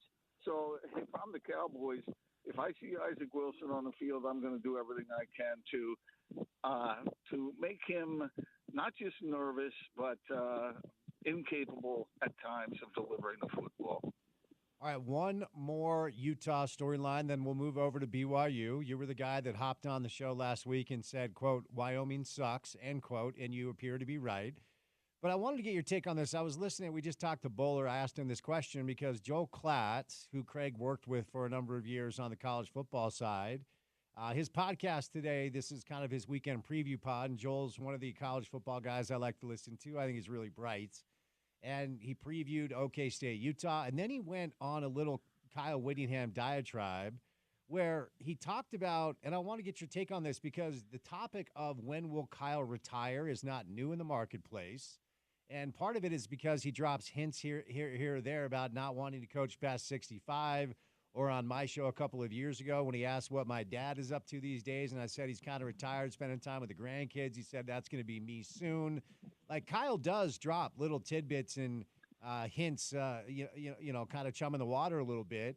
But if Utah wins the Big 12 this year, if they go to the CFP, and for the first time Coach Witt has a chance to coach a team that really has a shot to win a championship, I don't think they're Texas or Ohio State or whatever, but you understand the spirit of the question. That will mean Kyle was here from the WAC to the Mountain West, winning Mountain West Conference championships, from the Mountain West to the Pac-12, winning Pac-12 championships and going to the Rose Bowl, Fiesta Bowl, Sugar Bowl, and then the cherry on top of the sundae is a CFP appearance and winning the Big 12 year one. It is easy to surmise that might be enough for a guy to look at the path behind him and say, man, I did all I could. So that was kind of Joel's thinking earlier today. I wonder what you think about this. If Utah's able to do all that, do you think this might be Coach Witt's swan song? All good logic there, because those of us who know Kyle have been talking to him about this, and it's not just hints he's dropping. He's sincere in what he's saying, and his reasons for talking about retiring are good ones. He talks about family and missing time with them and being able to do things with his grandkids that he hasn't been able to. These are all noble reasons for him to go. He's a better football coach now than he's ever been. He's got a great program going. The whole thing is moving forward. And so some people would say, well, why would you leave this? Well, he's got other things that he might view as more important, and he's already accomplished all this stuff that you talked about. And if they do go to the playoff this year, if I were on a scale from 0 to 10, 10 being most likely, if they go to a college playoff situation and represent themselves well, I would put that number at about an 8. All right, let's move over to BYU. Do you want to spend any time on the Wyoming game? You're the one that came on air last Thursday and said Wyoming sucks, BYU should roll. You were right, and they did. Give me your thoughts. Yeah, and that's exactly it. Wyoming's not good. And Kalani Sitake said afterward, in so many words, he said we probably should have won by more, but he felt good about what's happening with the team moving forward. But it's so hard to judge how good they are against that kind of opponent. I mean, that team is not good. And one thing that my covering college football through the years has taught me is that the caliber of competition you're going up against is, and this is not exactly rocket science, but it makes a huge, huge difference. Kansas State's a terrific team and they can move the ball on the ground. They've got a quarterback who's a dual threat guy, and those are the kinds of quarterbacks who have caused BYU a lot of trouble in the past. Wyoming just didn't have the firepower to slow BYU down in the way it was necessary, even on their home field. So, yeah, nice win by BYU. But this week is when we really start to learn about the Cougars. So let me ask you this. The defense through 3 games has been, like last year was so weird. I'm watching BYU football. I'm like, wait a second. Your head coach is Kalani Sitake. You just hired Jay Hill, and you're like last in the nation in sacks. It was really strange. So they've flipped that this year, and they have been really good defensively. Have you seen enough from BYU on defense to believe that on that side of the ball they can hang on Saturday night against a really physical K-State team? My number one question, well, maybe probably number 2 behind the quarterback situation about BYU is, can they pressure the quarterback? And you just addressed that. They surprised me in that regard. Kalani told me they were going to be able to do that, and I wasn't sure I believed him. But that is the best way to stop a gifted quarterback. Now, this kid they're going up against on Saturday night, you can pressure him, but he's mobile enough to move around. And so I don't know how that's going to go. But that defense is going to have to be stellar for the Cougars to get a chance to win that game. And they've got to stop that ground game, because I think K-State is averaging like almost 270, 260 yards a game on the ground. And so will they be able to do that? Well, the run defense has been pretty good thus far. We'll see how it does against a really quality opponent. And you referenced this. So for me, I feel like I've seen enough from BYU's defense and the respect I have for Jay and Kalani to believe that physically they can hang with most teams in the Big 12. K-State might be an exception, but I think BYU is going to be fine that way. To me, Gordon, this is a Jake Retzlaff game. This is, if BYU wants to win on Saturday in Provo, home field advantage, their quarterback has to be better than he has been, not just so far this year, but the 4 starts last year. Like, in my opinion, BYU about a touchdown underdog. For them to pull off the upset at home, this is a Jake Retzlaff game. Yeah, and no turnovers or very few mistakes. He's got to be an intelligent, proficient quarterback, because they're going to have to keep up with K-State, because K-State's going to move the ball and they're going to gobble up yardage on the ground, even with that BYU defense. I mean, these things they're connected. If that BYU defense can keep K-State off the field offensively, then that will give, obviously, Jake Retzlaff more opportunity to move the ball for the Cougars. And, I mean, I'm willing to give him a little slack. I'm willing to let him grow into that role, because it's not an easy role. But when you're going up against this kind of opponent, all the fiddle-faddling is done. Now you got to go out and be real and play good football. It's go time for BYU, even though they do feel comfortable because they're playing on their home field, and they should. I mean, that is an advantage. But against this quality of an opponent, they're going to have to play their best game of the season by far. And you should probably know this, Gordon. On Saturday night, the BYU, whoever's in charge of the game promotions, they've announced that they are offering the traditional maple glazed cougar tail, but for Saturday night, which is also a whiteout, which is also known as Monday in Provo, they are offering a cougar tail with vanilla frosting too. Does that change your opinion on how the game will go on Saturday? Oh, it's the Cougars all the way. I mean, who wouldn't want that? Sounds great. It's been a long time. It's been a long time since I've had a cougar tail, but that sounds inviting to me. And you know what happens is, and you know how it is in Provo. They utilize sugar in order to create energy because they can't really turn to other substances without breaking the honor code. So they go heavy on the sugar. It's probably less healthy than the things that are prohibited, but it's going to fire that crowd up, and maybe it'll fire up the actual players on the field too. Yes, sir. All right, my friend. I appreciate your time today. Safe travels, and we'll get you back in the studio soon, okay? All righty. Next week. We'll see you. Right, the great Gordon Monson from the Salt Lake Tribune, my co-host of The Big Show for 7 years. Different time, different place. Appreciate Gordo's time on this Thursday afternoon. All right, Porter will be live. Pre-game coverage, Utah football, coming up Saturday starting at 6:30 a.m.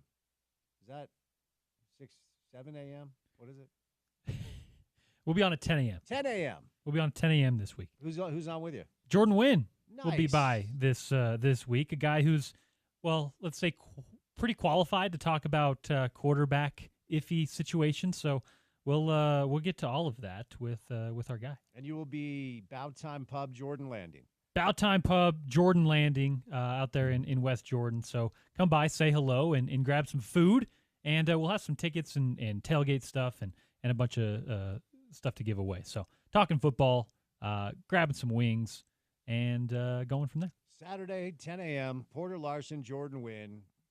Check out the Bout Time Pub location at Jordan Landing. So definitely check that out. Bout Time Pub is the place to watch, well, anything. NBA, NFL, UFC, NHL, Utah Utes football. Make Bout Time your place for sports or even brunch. All food made from scratch. New mocktails for those of you who don't participate in partaking in alcohol. More TVs than tables. All Bout Time TVs have their own receivers, so they have all the games going live. So their locations are in Ogden, Layton, West Valley, West Jordan, Sandy, Tooele, Harriman, Bluffdale, Lehigh, and Vineyard. Utah Sports Bar celebrating their 15-year anniversary. As Porter mentioned, in-house smoked wings. Build your own Bloody Mary Bar, 10 a.m. to 2 p.m. during brunch.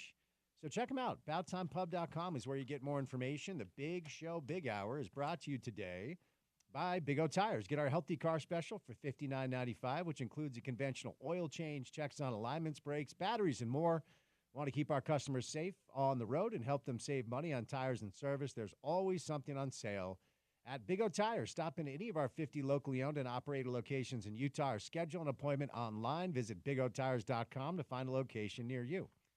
All right, 2 hours down, 2 hours to go. Robert Turbin joins us coming up next. Oh, hi, Craig. Keep it right here on ESPN 700. What's up?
All right, coming up in the 5 o'clock hour, we will catch up with BYU offensive coordinator Aaron Roderick in preparation for BYU's battle against K-State on Saturday night in Provo, 8:30 kick time. Don't forget, kids, your traditional maple-flavored Cougar Tails are being accompanied by a special edition vanilla frosting Cougar Tails. It's a whiteout in Provo, which is never really it's not a great idea to do, but catch up with A-Rod. We'll get back to some Utah football, too. But joining me now, he did a great job on the broadcast, one of the best to ever do it at Utah State. He's a Super Bowl champ. Robert Turbin on the drive on a Thursday. Robert, how you doing, man? Hey, what's up, man? I'm doing great. Thanks for having me on. I appreciate the time. So give us an update on what you're doing now. It seems like you're really busy. Like I said, you're really good at the broadcasting stuff. How busy does that keep you? And what else do you have going on? Well, I appreciate that very much. It means a lot. You know, I started calling games for CBS in 2022, and I've just done my best to try to build from there. My first year I did 8 games, and last season I did 11, and this year I've got a full slate of 13, including the Conference USA Championship game at the end of the year. So not looking too far ahead, but certainly excited about that and all of these opportunities. I'm doing a little bit of what you're doing as well, a little radio action with SiriusXM. I've got 2 of my own shows, and one of those shows being the Tailgate Show, NFL Radio, Channel 88, every Sunday morning at 9 Eastern time. So obviously I'm in California, so I got to be up early and got my big cup of coffee, get the energy right to be fired up to do that. Still affiliated with the Seahawks and work about a game a month for their broadcast. And yeah, man, just trying to build my broadcasting career as much as possible. The last thing I'll say is here in Sacramento, where I live now, Channel 13 CBS.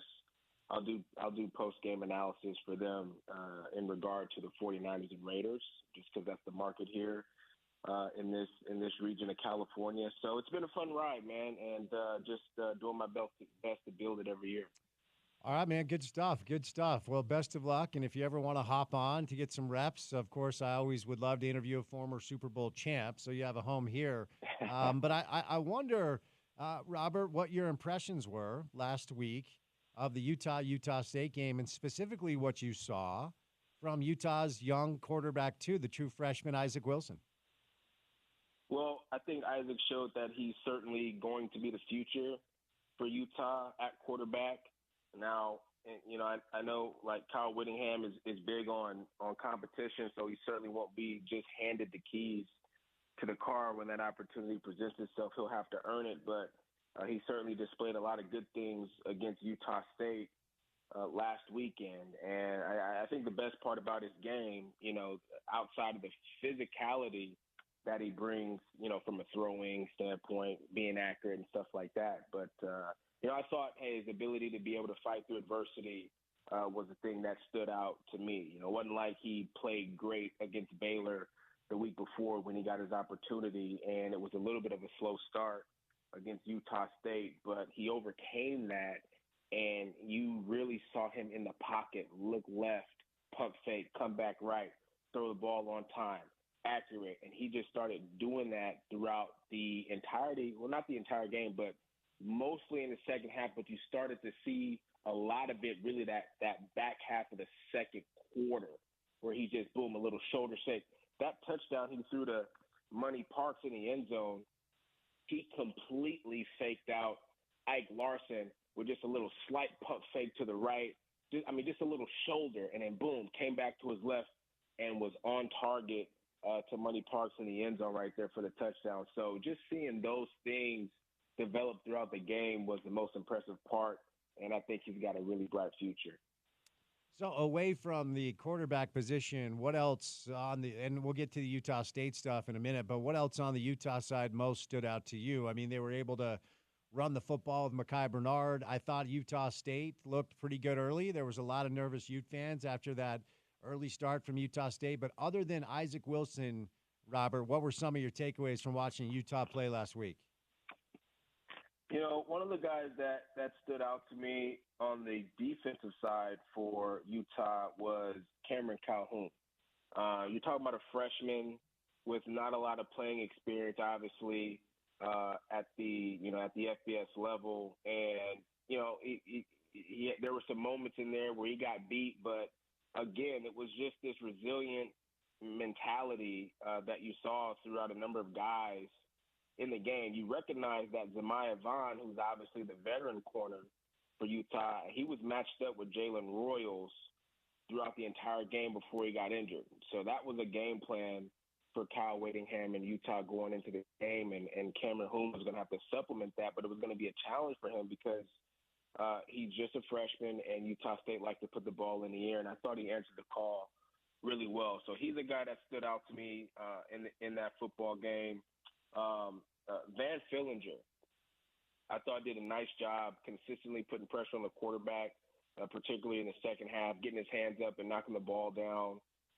He's a veteran player. He's been around this program a while, but I never got to see him play, up close like that. I thought he was really impressive.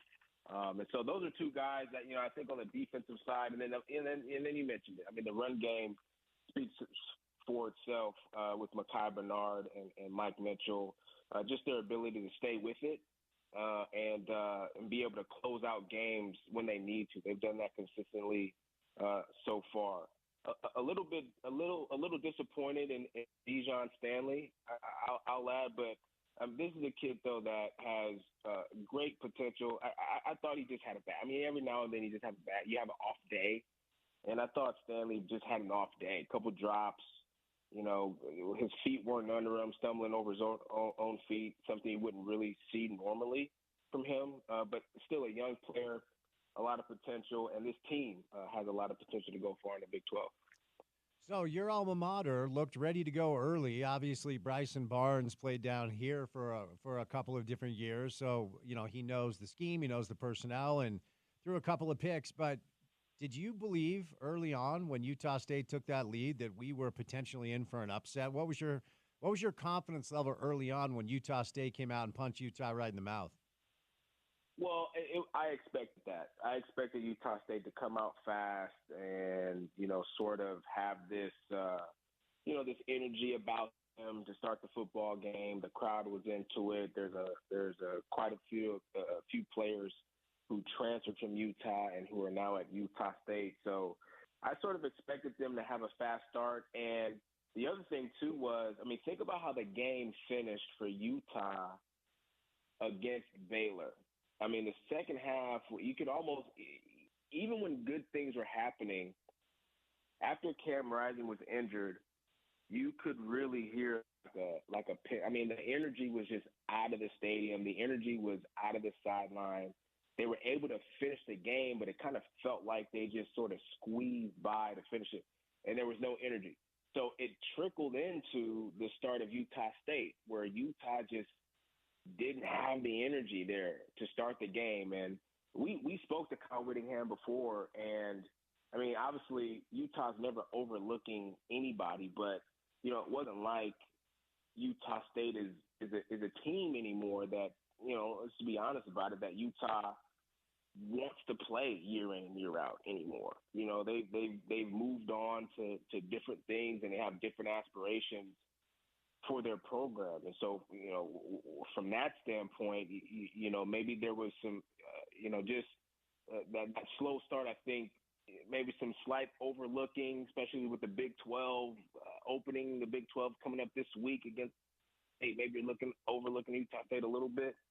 But at the end of the day, I felt like Utah was going to find their stride, as they did, and find a way to pull it out in the second half, as they did. They took the lead before the end of the first half, and I felt like it was kind of going to be their game from there. But I do give a lot of credit to Utah State. They did get it within 7 right before the start of the fourth quarter, and so they fought. But Utah was just the better team that day. Rasul Faison pulled his best Robert Turbin and went for a $115 against a really good defense. I wonder what your take is, Robert, on why Utah State was able to find so much success on the ground against a defense that typically is very, very, very good against the run. And then what Utah needs to do better coming up on Saturday against the guy who won the Doak Walker a year ago, Ollie Gordon.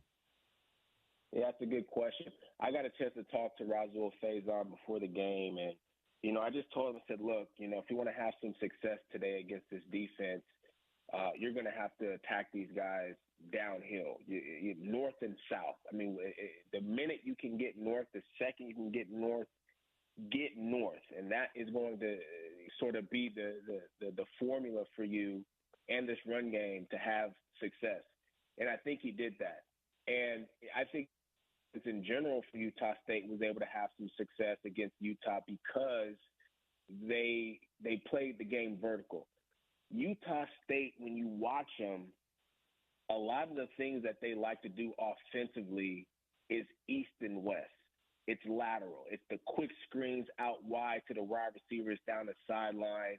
Hopefully they can make a guy miss and make a play, down the field. It's the edge runs to the running back, trying to get to the outside, and hopefully they can beat them with speed. And I just felt like that wasn't going to do anything impactful against Utah, and it didn't. And so because they had a more vertical game plan, I felt like they had some success. So Utah's going to have to really shape up a little bit within the middle of their defense. I think they're strong on the edges, but they were, Utah State was able to find some success in between the two guards, specifically that Utah defense and their defensive tackles. And so they're going to have to be a little bit more stout, maybe commit more, people to the box. It's difficult to do that against Utah State because, they're such a spread out team. But if they can commit an extra defender in there in the box, I think Utah can have a better day defending the run against Oklahoma State. I know you don't live here anymore, Robert, but I am curious to get your take on how connected you remain to Utah State and other Utah State alums and what your reaction is and what the reaction is of great players like yourself who played here and stay connected to the program about the chaos that ensued in Logan this offseason, costing Blake Anderson his job, Jerry Bovee and others let go, and Nate Dreiling, while on a European trip with his wife, found out that he is now the head coach as he was at a pub in Ireland, I believe. So it's just been a bizarre, 5-6 months up there. What's the thought of a Utah State alum? Yeah, it has been, and Coach Nate Dreiling has been excellent. To be able to step up in here. I believe he was in Ireland with his wife, but to be able to step up and take on this role and this challenge, and the kids have really responded very well to him. He only one player since he took over transferred away from the program, and so that lets you know and tells you a lot about Coach Nate Dreiling and how he presents himself and what the team thinks about him. But I am still very well connected to Utah State. I care about the university a lot. Obviously, it raised me, in a way. Without the coaching and some of the people that I were able to connect with, some of the people who helped me throughout my collegiate career, there's no professional career for me. And so that goes from not just people in the football facility, but folks who live in Logan, the actual community who were always there to lend a helping hand if and when needed, whether it was a summer job, whether it was like my car breaking down or something like that. I mean, all kinds of examples that I can go through. So very well connected. I'm developing a nice relationship with Diana, who's the new athletic director. Jerry Bovee was a good friend of mine. I thought Coach Anderson was an awesome person, and him and I would talk, on occasion. I still talk to my old coach, Coach Anderson, who actually came and saw me up in the booth at the game. So the connection and the love is very strong. It's there. It's unfortunate that all of these things and these events happen in the way that they did this offseason, but those are also things that aren't in my control. But what I can control is to continue to support the university the best way that I can, and that's what I try to do. All right, well said. I want to move back over to Utah. I want to ask you a question about Cameron Rising, QB1 around here. And you're a guy that played at the highest level, and you played at the highest level as a running back where you had the ball in your hand and very big, physical, large men were trying to kill you while you were running with a football. So the conversation around here, Robert, has been now for a number of months, like when Cam gets back and when he's healthy. We've heard Coach Witt, we've heard Coach Ludd, we've heard the coaching staff and other people around here saying that they have really done everything they can to try to help him understand how important he is to them and therefore get out of trouble. Is it possible to learn that when you are a competitive guy like Cameron Rising and when you are a physical football player like Cam who plays the quarterback position with a lot of competitive fire? Can you relearn how to play that position in order to keep yourself as safe as possible? Because we're 3 games in, he's already missed a game, and there's some conversation about what's next. So give me your thoughts on that, Robert, will you? Yeah, you can absolutely learn it. If you're intentional about learning something, you will. One of the examples I can give is Josh Allen, who is the starting quarterback for the Buffalo Bills. Obviously, I believe he went to Wyoming. Correct me if I'm wrong. But, his early years, he was just, throwing his shoulder, head down, wanted to impose his physicality on defenders. But when you watch him now there's still a certain level of athleticism that he plays with, and it's natural. But when he gets into space and he sees defenders, he slides. Josh Allen slides now when you watch him. And so if you're intentional about playing the game a certain way, of course you can learn it. You absolutely can. And so Cam Rising, he's just got to want that.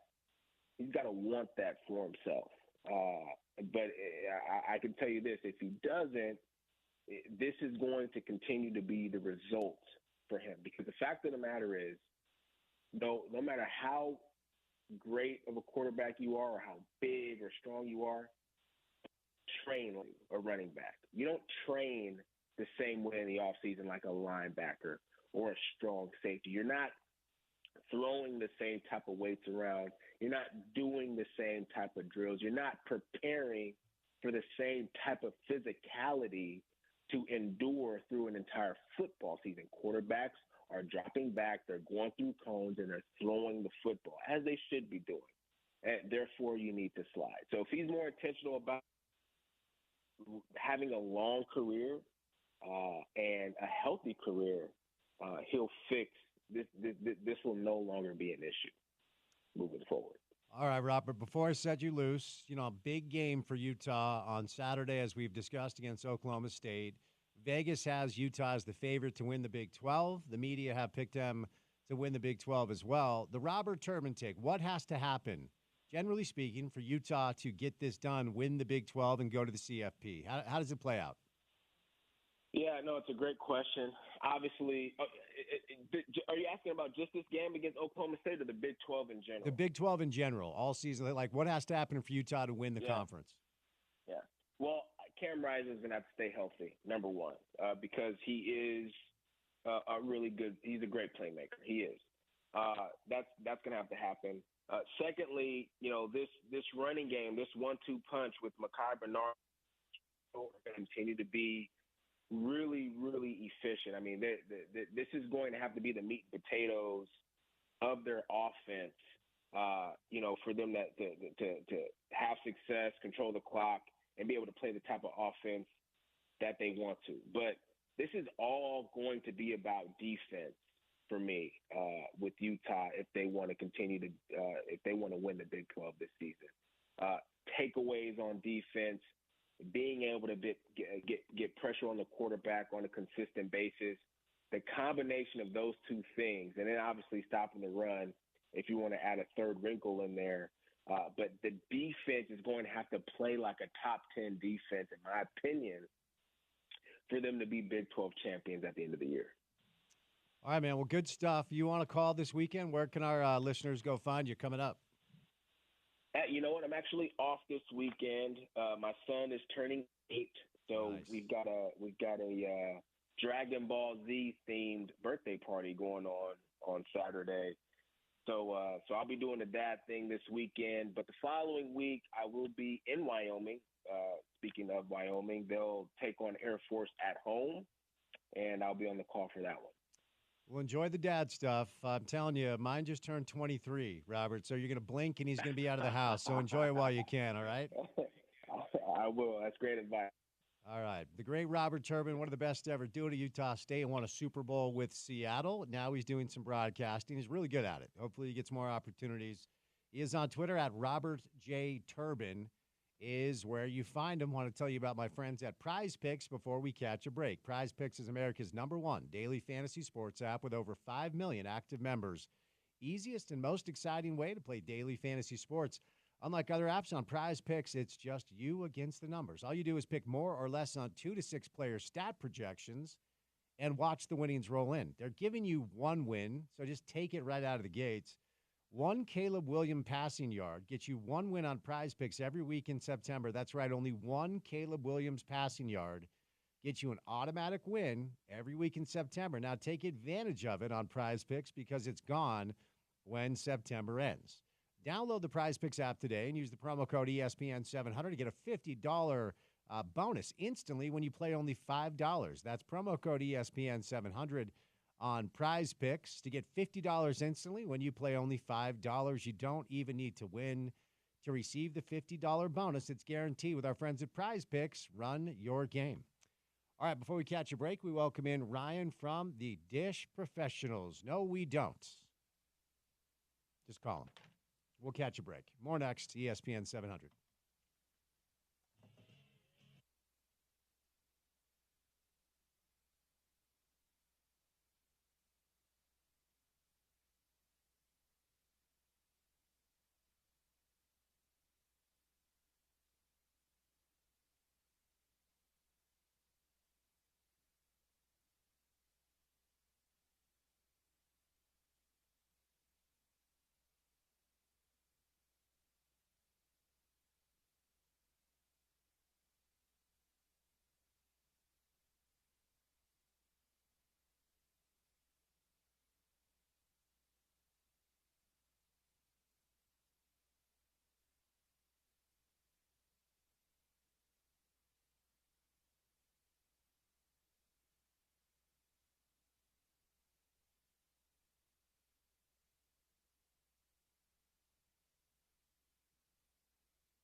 All right, it is Sports Court time. We do it every Thursday, right about now, with our good friends Garrett and Preston Handy from the law firm of Handy and Handy. Gentlemen, happy Thursday. How are we doing? Hey, Spence, how's it going? Good here. All good here. So let's get into it. NCAA house settlement. Oh, goodness gracious. So we thought we were getting close to a conclusion here, but it has not been approved yet, and it looks like it's going to be tied up for a little while. Let's get the latest from you guys on the House versus NCAA. Hey, yeah, Spence. So as we know, this is a lawsuit that's been going on for a long time, and it was brought against the NCAA, stating that former athletes were denied media and broadcast profits. And as we know, a big settlement was reached, I think, back in May or June, where $2.8 billion, the terms of the settlement were essentially that $2.8 billion would be paid to athletes over time. And I think this included former athletes especially, and that they would get a part of the NIL. They would get part of broadcast, media stuff, profits, video compensation. And this was agreed to by the NCAA and universities in the power conferences for the most part, and they agreed to pay media rights. And the big thing that came out of it, I think that everyone focuses on, is this allowed schools to pay athletes directly, and they would share, and I think there was like some $22 million. So, usually we hear settlements happen. It's like, whoa, everyone knows settlements are great. Courts really want settlements to happen. They want parties to resolve their differences outside of court. And the courts assume that, that everyone agreed to this, so it must be something they all want. Well, not so fast. This had to go back before Judge Wilkins, and apparently it was noted that it was a contentious hearing, and normally hearings are where the parties are fighting each other, but what we had here is we had the parties were all in agreement. They thought they had a deal. They put together the terms of the deal and presented it to the judge, and I suspect the contention was really going on with the judge coming at the parties and asking questions. And essentially what Judge Wilkins was looking at is she wanted to make sure that this settlement, given all of the stuff going on, and they talked about antitrust stuff where the athletes hadn't been getting their share, wanted to make sure it was fair, reasonable, and adequate. Well, she kind of determined, no, it wasn't. Not so fast. I'm not going to approve this. And apparently, mainly the NCAA attorneys were up in arms because they thought they had a deal.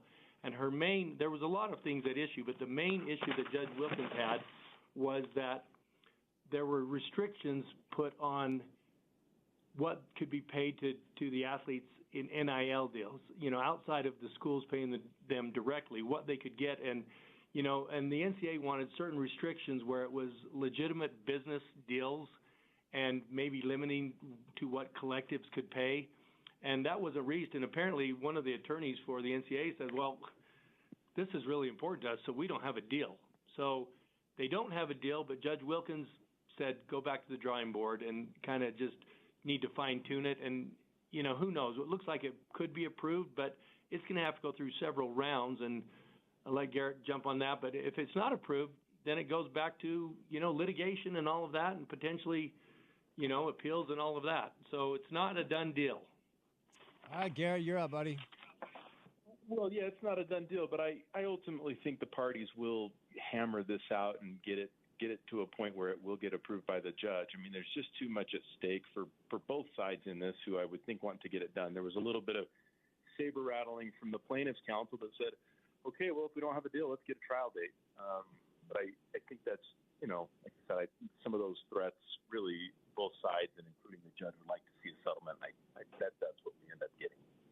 All right, let's move over to our next story. Some ex-Michigan Wolverines, including Braylon Edwards, really good player, suing the NCAA, the Big Ten Network as well, for $50 million over NIL. Fill us in here.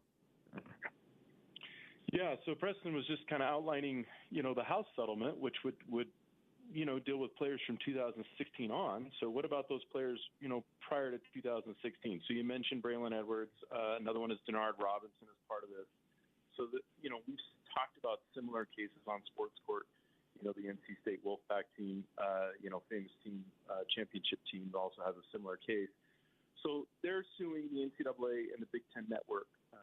It's a $50 million lawsuit they're claiming in damages over missed out NIL opportunities during their playing days. And again, these are antitrust cases. I mean, at this point, I don't know how the NCAA Um, there's just so many people coming at them, and I don't know why we couldn't see something like this from every single, players from every single school. They might have some statute limitations defenses, but, just here we go, another one, right? Another antitrust case involving the NCAA and missed out NIL opportunities. All right, Preston, you're up here. Yeah, my observations, we're going to call this I want mine, and where does it end? How do you quantify this really? Players back then, as you mentioned, these were good college players. I had Braylon Edwards rings a bell, but I didn't really know him. So, they were good college players, and ostensibly, if they were playing today, they'd be getting good NIL money. But how do you really even quantify it? And then the question is, where does it end? This is 4 players from Michigan, right? So get ready for the floodgate. I think there needs to be some restrictions now that things have been put in place, and it's a good thing going forward. Moving over to some pro football, the San Francisco 49ers denied a motion to dismiss a wheelchair user's ADA lawsuits. The floor is yours. What do we have here? Yeah, this grows out of a situation where a 49ers fan, Enrique, was going to the game with, he's in a wheelchair. He's going to the game with, I think, a couple of nephews or grandsons, and he's using a ticket that is not specifically denoted as a wheelchair, spot ticket. Well, they get there and they go ahead and wheel him into one of these spots. We see him, the place is designated for people in wheelchairs, and he doesn't have a ticket available. So the 49er staff, the security says, no, you can't.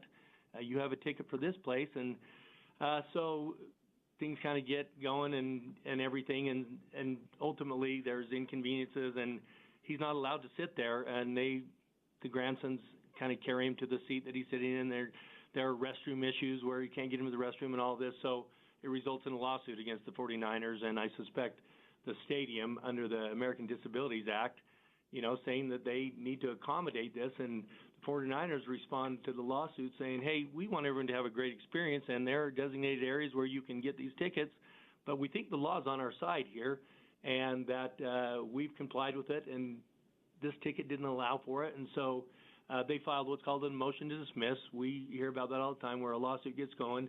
The other side comes in and says, hey, even if everything you say is true, the law's not on your side, and so the court needs to kick it, and we move on, and the case is over. Well, the court did not kick it. They denied the motion to dismiss, so now the case is going to go into pretrial discovery, and they're going to be getting into it and taking depositions and learning about it and putting forth evidence, and where the law stands in the end of this and what the ultimate result is, not really sure, but it's going to go down the litigation road. You're up, Garrett. What do you got, bud? Well, I think what was sad about this is, as Preston said, they won't let him, sit in his wheelchair in this designated spot, and so they carry him down to some seats. But apparently the spot that they kicked him out of, that is a wheelchair-accessible spot, remained empty for the rest of the game. It seems like they could have made accommodations for him and just resolved this and worked with the guy, but, they were going to be sticklers about what kind of ticket he had, and I think that's what the 49ers are saying, hey, the law's on our side on this, but, gosh, it's a bad look for him, and now they got to deal with this lawsuit. All right, moving over to pro basketball now. Glenn Taylor is being subpoenaed. This is a situation that's been taking place now for a number of months, and it's a battle for the ownership of the Minnesota Timberwolves. Guys, fill us in here. Yeah, so this is a deal by, Mark Moore and Alex Rodriguez are looking to take over the Timberwolves franchise, and they've got a contract for how they're going to pay for this, and it's going to be in stages of these $1.5 billion payments, and the deal's kind of falling apart. And so what's happened, that's led to some litigation, and it's being pushed into arbitration as we see a lot of, any types of these cases, it seems like we talk about a lot, end up in that venue in arbitration. So it's headed for binding arbitration, but Glenn Taylor, he's issued a subpoena to the NBA. And what that could reveal are some, private communications from the NBA and financial information that they may not want out there. So this is where sort of, an arbitration kind of runs into, more of our typical civil litigation, and, where you're trying to keep things private, but, could become public. And so They'd like to, Alex Rodriguez and Mark Lure, they'd like to see this deal go through, and Glenn Taylor says, deal's off. But I guess we'll find out. It's supposed to be binding arbitration, so, coming up, I think, in November. So hopefully that'll be, we'll get a final resolution at that point. All right, Preston, what do you got? Yeah, so just for the listeners, a subpoena, we've all heard of subpoena. That is essentially an order of the court issued that someone has to show up to provide evidence or testimony.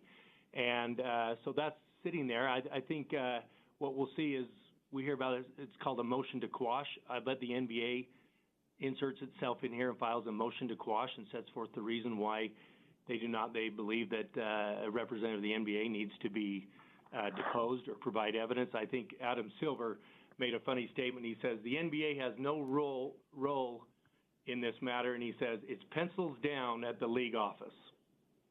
Yeah. They don't want to hear about it. Yeah, love it. Love it. All right, final one for today. Keith Stebbings, the very stable genius, as it appears. We saw this video, I don't know, last year, the year before, the years run, I kind of forget, I'm getting older. But this is the guy that took out his rifle and threatened a skier and a snowboarder when they crossed his property. If I'm remembering this correctly, we have an update of this situation, guys. Fill us in. We do, and the reason why we're talking about a sports course is because skiing's a recreation sport, Sure it is, yeah. Also because it's a really crazy fun story. But as you mentioned, he pulled out a gun and threatened a snowboarder crossing his property from Brighton, and now the resolution is that he has entered a plea deal with the court where he has agreed to plead guilty to a third-degree felony of assault for his interactions and pulling out his rifle. And also he has to give up his rifle, and also he's got probation. But one of the interesting things, he had to write an essay.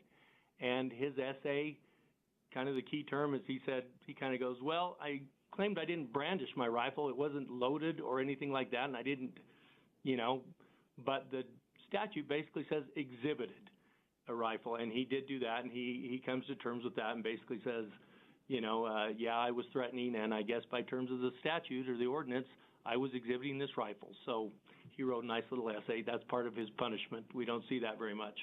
All right, Garrett, final word is yours. Yeah, get this guy some anger management in there as part of classes, as part of this plea deal as well. But, relax, man.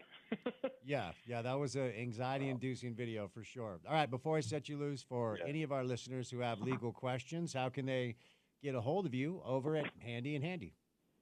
Yeah, Spence, we love coming on here and talking about these issues with you. We'd love to hear from any of the listeners out there, especially if you have a personal injury case. We specialize in personal injury cases. Give us a call at 801-264-6677. Our website is handylawutah.com. Visit us there, and you can submit your questions and learn about us. Thank you, gentlemen. Have a great weekend, and as always, go Utes. Go Utes. Go Utes. All right, Garrett and Preston Handy from the law firm of Handy and Handy joins us every single Thursday. All right, 5 o'clock hour, we'll get back to the college football storylines on this Thursday afternoon.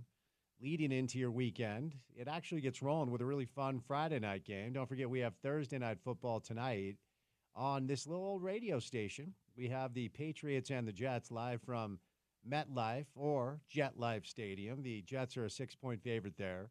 Tomorrow night, Illinois, Nebraska, two top 25 teams in Lincoln at Memorial Stadium. And then, of course, the curiosity surrounding Utah-Oklahoma State has been one of the main topics of conversation today. We'll get back to the line moving last night. 4.5 points in a matter of 2.5 hours. That's a weird thing. I'm not saying it's not. So we'll get back to that in the 5 o'clock hour. Before we catch our final break of the 4, we welcome in Ryan from the Dish Pros. Give him a call, 801-424-DISH. You get all your sports in one place. I have it. Save money, brand new equipment, too. What's going on, Ryan? This is a unique time where we can help people solve the TV problem. What's the TV problem? Well, all these games are sometimes on streaming, sometimes on regular TV. Well, how do you get the best solution? Well, guys, Dish has that solution. With the Hopper Plus technology, they've had this for years where, Netflix, YouTube, Amazon Video Prime are built in like channels. So tonight, Thursday Night Football, it's just a channel. You just change it. Well, you've got these other channels. Well, Dish has added those so you can add from ESPN Plus to Hulu or whatever you're looking for, and be able to have access to all those games. And it'll work on all the TVs in your house. Plus, you get the best DVR out there, which auto-records your games. It'll even auto-record the locals and auto-hop commercials. Call us up and let us hook you up with a great promotion. If you're a cable or DirecTV customer, this is truly thousands. $60 to $100+ a month, sometimes almost $200 a month savings. Guys, that is a ton of money you can put in your pocket, truly thousands. Call us up and let us hook you up. We'll give you the NFL Red Zone free for the season, movie channels, the best DVR out there, and I'll even throw in dinner at JCW's if you call now. Remember, we're the only premier elite retailer in Northern Utah, so if you hear my voice on the radio, we can help you, and we can have you installed as early as next day. 424-DISH, 801-424-3474. 3 hours down, 1 hour to go. Final hour of the program is next, right here on ESPN 700.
All right, Porter, I've said before or wondered aloud, do we talk enough baseball in the program? I can tell you what we don't talk enough about, and that's Shohei Ohtani. We do not talk about what Shohei. I'm old enough to remember when like the 30 and 30 club was really good, and then 40 club was like insane. I mean, I think it was Jose Canseco, like Barry Bonds. My man is one home run away now from eclipsing the 50-50 club, which has never been done in Major League Baseball. Like, I would like to talk more baseball because I miss it. I grew up with it, played it, loved it, and we'll probably do a little playoff baseball. But ultimately, you got to play the hits around here. Maybe one day we'll have Major League Baseball. So while I don't think we talk enough baseball on the show, I know we don't talk enough about how special Shohei Ohtani is. And that's entirely fair because he is, as you mentioned, doing things that we've never seen, right?